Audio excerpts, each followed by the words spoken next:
Já está no Ministério Público o inquérito do caso da menina morta dentro da unidade do Senai de Joaçaba. O principal suspeito é um jardineiro que prestava serviços no local. Sem fiscalização também na próxima temporada de verão. Após 8 meses da Operação Ave de Rapina, ainda não há previsão para que os radares de velocidade voltem a funcionar na capital. As consequências da crise, a região de Joinville, um dos principais polos econômicos de Santa Catarina, registra uma queda brusca. Sobre a rodada do fim de semana na Série A, que vai ter clássico catarinense na ressacada. Criciúma tenta mais uma vitória para se afastar ainda mais da zona do rebaixamento. Hoje, o desafio é fora de casa. O Anticidade desta sexta-feira já está no ar.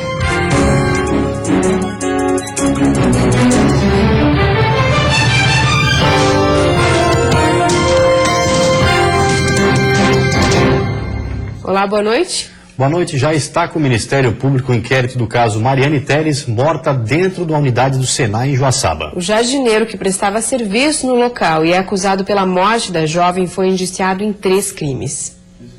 O inquérito foi concluído ontem. De acordo com o delegado Daniel Regis, responsável pelo caso, Wagner Fernandes do Nascimento, de 22 anos, foi indiciado por homicídio triplamente qualificado, tentativa de estupro e ocultação de cadáver. Eu fiz a representação pela prisão preventiva dele, pela manutenção dele no cárcere, não só pela hediondez do delito, mas também porque me parece que esse indivíduo não tem condições de convívio social.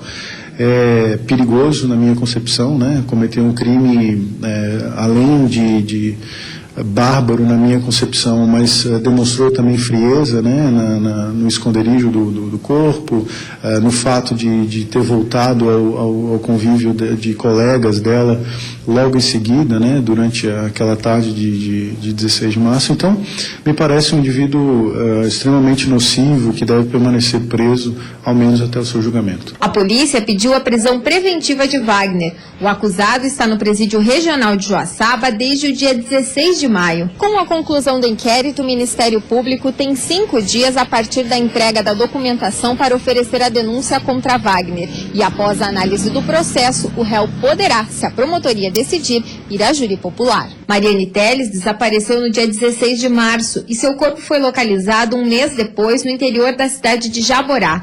A polícia concluiu que a jovem foi morta por asfixia dentro da unidade do Senai de Joaçaba, onde trabalhava com Wagner, que era jardineiro.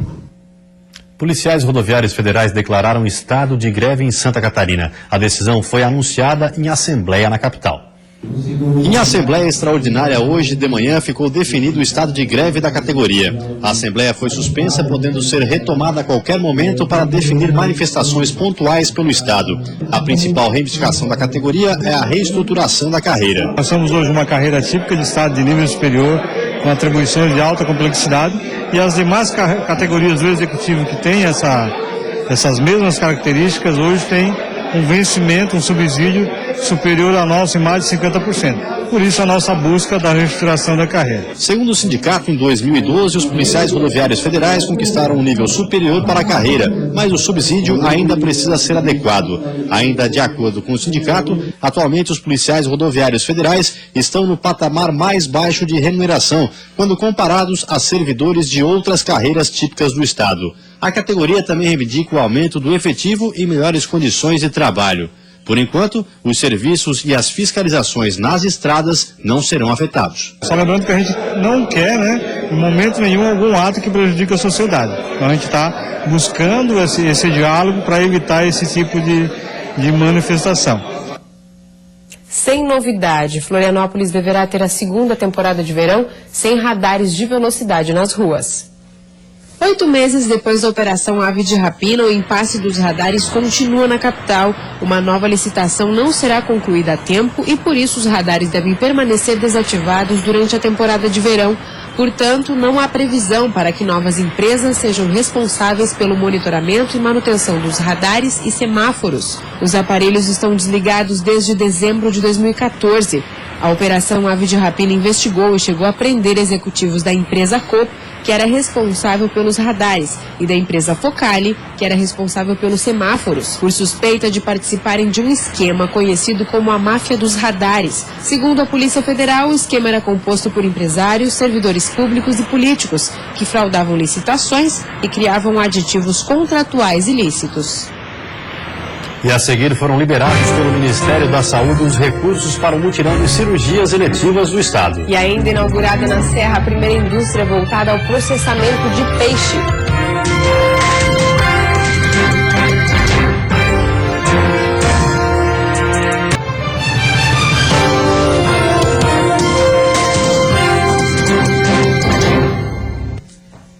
O vinho, uma bebida milenar, seja cara ou barata, tem tudo a ver com forno e fogão. A cada dia mais pessoas aderem a essa iguaria como tempero para um bom prato. A primeira safra de um Bordeaux francês após o fim da Segunda Guerra Mundial. Um clássico da Ilha da Madeira com mais de um século de vida. Da região francesa da Borgonha, vem o item mais caro, R$ 49.500. Uma dezena de variantes, né? É a vinícola, a safra, o que ele já evoluiu, quer dizer, o tempo que ele foi guardado e se ele cresceu nessa evolução. Tudo isso define o valor dele. No último episódio do MasterChef Brasil, quem roubou a cena foi o vinho. Ou melhor, uma garrafa de vinho. Estou tentando abrir a garrafa aqui. Não abriu o vinho por quê? Era só girar a tampa. Eu não consegui. Nervosismo. Então quem deixa hoje é você, Gustavo. A bebida é um acompanhamento ótimo para as refeições, mas também um ingrediente poderoso. Mas vamos começar pelo básico. Como abrir uma garrafa? Ela não vai abrir se a gente segurar com as duas mãos na cápsula dela. A gente tem que ter uma mão na garrafa e a outra é muito simples, abrir. Com a rolha tradicional, um pouquinho mais de jeito. Primeira coisa, cortar a cápsula. A primeira voltinha a gente vai por força. É só na primeira e bem retinho.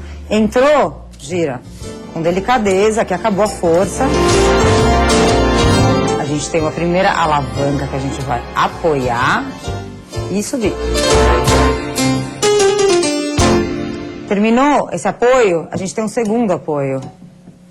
E aí, pra cima, não pro lado. E aí já era.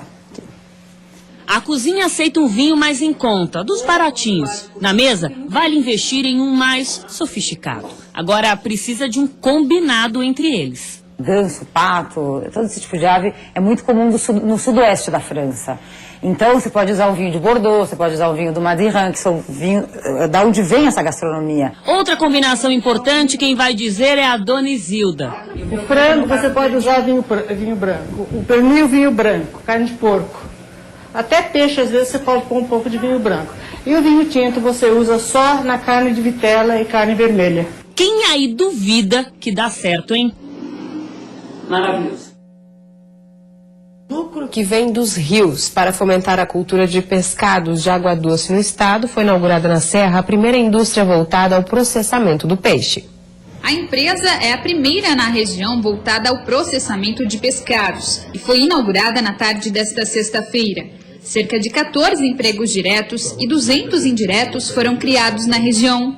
O frigorífico vai comercializar peixes de água doce, como jundiá, tilápia e truta, comprados dos produtores rurais de diversas regiões do estado.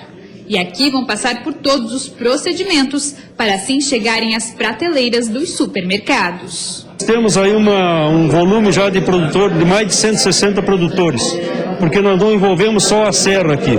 Nós estamos envolvendo o Alto Vale do Itajaí, que está aqui presente também, e o sul do estado, aqui a região de Orleans e Braço do Norte, que também estão aqui presentes. A meta é beneficiar 450 produtores de pescados. Neste momento, mais de 160 já têm venda garantida.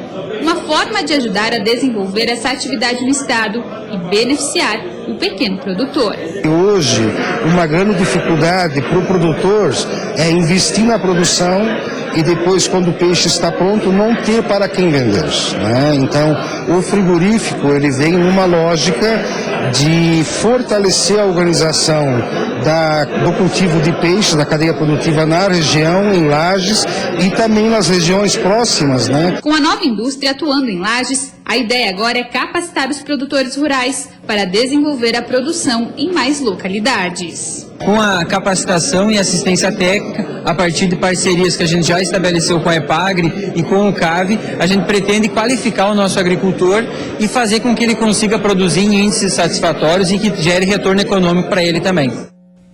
E o Ministério da Saúde já depositou os 21 milhões de reais para o pagamento de cirurgias eletivas feitas em Santa Catarina.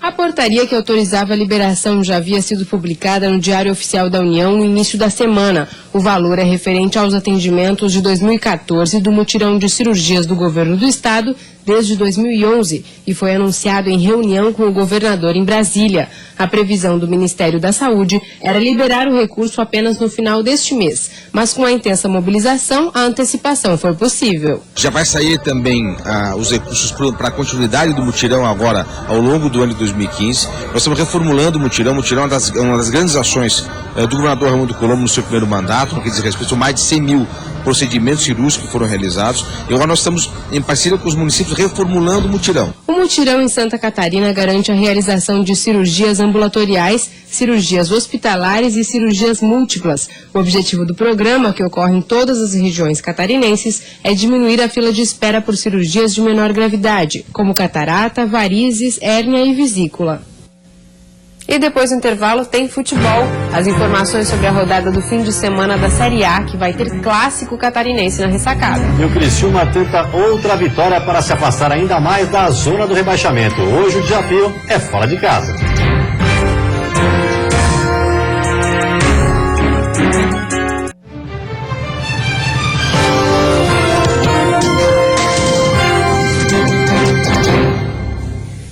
Futebol, mais um clássico catarinense na Série A do Campeonato Brasileiro. Avaí e Chapecoense, em posições diferentes na tabela, se enfrentam na capital. Veja como vão ser os confrontos da 13ª rodada. Amanhã, às 6h30 da tarde, o Figueirense enfrenta o desesperado Santos na Vila Belmiro e precisa vencer. Vencer também é a palavra de ordem do Figueirense, que vem de uma derrota contra o Joinville dentro do Scarpelli e ocupa a 11ª posição com 15 pontos. Sem Cleiton convocado para o PAN, a responsabilidade pelos gols é de Thiago Santana. Na defesa, a dúvida é com relação a Thiago Heleno, que sentiu dores na coxa. Então a gente tem que chegar, conversar, levantar a cabeça, não deixar a poeira baixar. E saber que sábado já tem jogo, não dá pra ficar lamentando. Com 4 pontos conquistados numa sequência fora de casa, o Joinville, lanterna da competição, quer voltar a pontuar dentro da arena. O adversário é o Internacional, que vai poupar jogadores por causa da Libertadores. Deve jogar com time alternativo. O Jack sabe que uma vitória no domingo pode tirar o tricolor da lanterna do Campeonato Brasileiro. O técnico Adilson Batista deve repetir o time que venceu o Figueirense na quarta-feira. A exceção é o volante Naldo, que está suspenso. Ele recebeu o 3º cartão amarelo. E no domingo tem clássico na ressacada. O Leão da Ilha recebe a Chapecoense às 6h30 da tarde. Depois da derrota por 3-0 para o Palmeiras, a palavra de ordem no Avaí é reação. O time não vence há 6 rodadas. Para encarar o Verdão do Oeste, o técnico Gilson Kleina não vai poder contar com Nino Paraíba e André Lima, suspensos pelo 3º cartão amarelo. Por outro lado, Eduardo Neto está de volta e assume o lugar de Claudinei no meio-campo havaiano. Eu tenho certeza que a gente vai fazer um grande jogo diante da nossa torcida e vamos conseguir a vitória porque é o que a gente precisa. A gente precisa vencer para retomar no campeonato. Na Chapecoense, o clima é de otimismo, principalmente em função do resultado contra o Grêmio no fim de semana. E otimismo também em relação a Bruno Rangel, que fez os gols das últimas 2 vitórias do Verdão. A Chape é o time catarinense melhor colocado na tabela. Tem 19 pontos e está na 9ª colocação. O técnico Vinícius Eutrópio deve manter a mesma formação da última partida. Adversário difícil, bem montado pelo pelo Gilson Kleina, que também vem numa crescente. É um campo difícil de jogar, o Avaí, a torcida sempre apoia muito. E com esses resultados que nós tivemos em casa, ele nos dá uma certa tranquilidade para que a gente possa jogar. Não que a gente vá lá não buscando o resultado positivo, nós vamos, mas a gente tem uma folga para que a gente possa trabalhar em cima dos 2 jogos fora que a gente tem.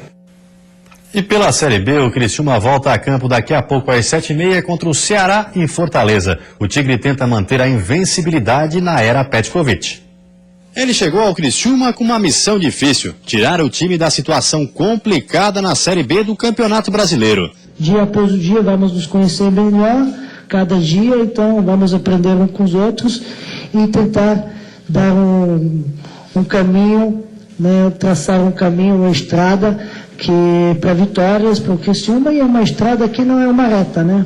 E realmente não foi uma reta. Desde que assumiu o comando, o novo treinador não sabe o que é perder. Mas não são apenas vitórias. A saga Pet começou contra o Luverdense, garantindo 3 pontos fora de casa. Depois veio o empate diante do América Mineiro no Heriberto Wilson.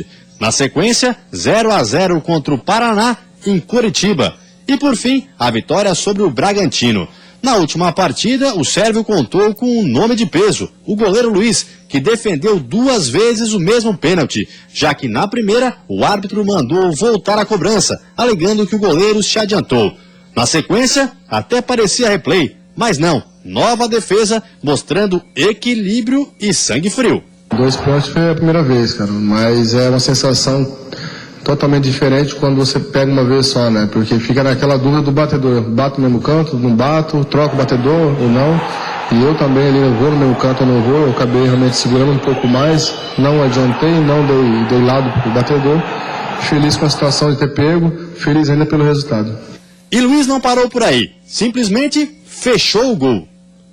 Atuação brilhante que garantiu a vitória do Criciúma sobre o Bragantino em casa e que não podia passar em branco. O técnico não poupou elogios e olha que poderia até render música. Pegou 1, pegou 2, pegou geral, pegou 1, pegou 2, pegou geral, pegou 1, pegou 2, pegou geral. Na 12ª posição e apenas a 3 da zona do rebaixamento, o Tigre tem hoje à noite como adversário o Ceará, que briga para fugir das últimas colocações. E a torcida do Criciúma espera novamente que a partida termine em ritmo animado. Pegou 1, pegou 2, pegou geral, pegou 1, pegou 2, pegou geral, pegou 1, pegou 2, pegou geral.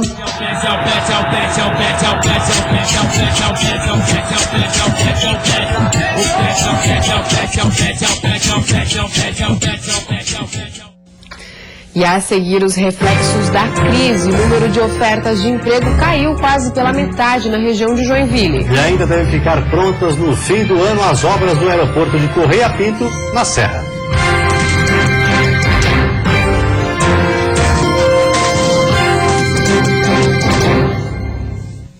Reflexos da crise. O número de ofertas de emprego caiu quase pela metade em um dos principais polos de Santa Catarina, a região de Joinville. Conhecida como um polo de emprego em Santa Catarina, a cidade de Joinville vive uma situação delicada quando o assunto é oportunidade de emprego. O número de vagas oferecidas pelo Sistema Nacional de Emprego, Cine, e o Centro Público de Atendimento aos Trabalhadores, o CEPAT, caiu quase pela metade na comparação com os primeiros 6 meses do ano passado. Em números exatos, a queda na oferta de trabalho foi de 46%. O que aumentou foi o número de trabalhadores que fizeram o pedido do seguro-desemprego. No primeiro semestre desse ano, foram 4% a mais de pessoas que solicitaram o auxílio. O índice de trabalhadores que foram inseridos no mercado de trabalho através do cadastro de vagas do Cine e do CEPAT aumentou 13%, um reflexo de que tem mais gente em busca de emprego. Nos últimos meses, grandes indústrias com sede em Joinville têm aderido ao sistema de férias coletivas. Algumas até já realizaram demissões em massa. Só nesta semana, cerca de 100 funcionários foram demitidos de uma mesma empresa em Joinville.